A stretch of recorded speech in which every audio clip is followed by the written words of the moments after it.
I'm America Meredith, and I'm a Cherokee artist of the Cherokee Nation. And I think it's interesting that Cherokees are kind of forced to be creative because we've lost our painting tradition. I've read those descriptions from Adair and William Bartram from the 18th century of ladies taking mulberry bass, weaving it, and then painting humans and animals. And I wish I knew what those look like, but I have no idea. I keep hoping I'll have a dream. But so I think we're kind of forced to invent our own new tribal traditions when it comes to Cherokee painting. So in this series, I was really racking my brain, what is unique to the Cherokee tribe? And of course, our writing system, Sequoia syllabary, is unique to us. And then our incantations, because, you know, obviously our stomp dance songs, many of those are, inspired by Creek people.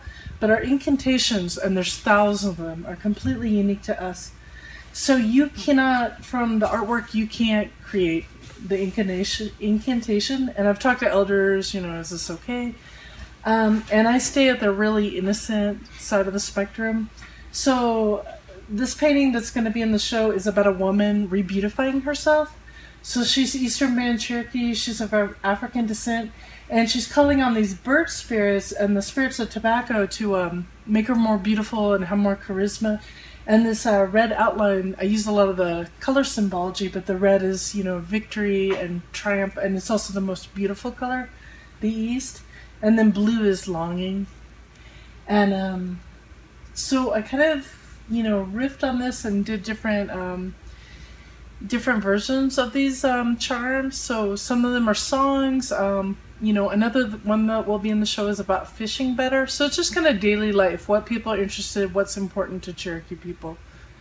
But through this incredibly beautiful, poetic lens of the incantations. And I think every Native American artist that has contact with their tribe has to be kind of a gatekeeper of information. But the botany and the animals and the plants are fair game. And I think that's a good way for me to try to connect back to Oklahoma and connect back to North Carolina, is those plants and animals that lived in those areas. So this is about fishing well, and it's calling on these bird spirits, so the offspring of the fishing hawk, and then the kingfisher, and they're piling up 7 types of fish.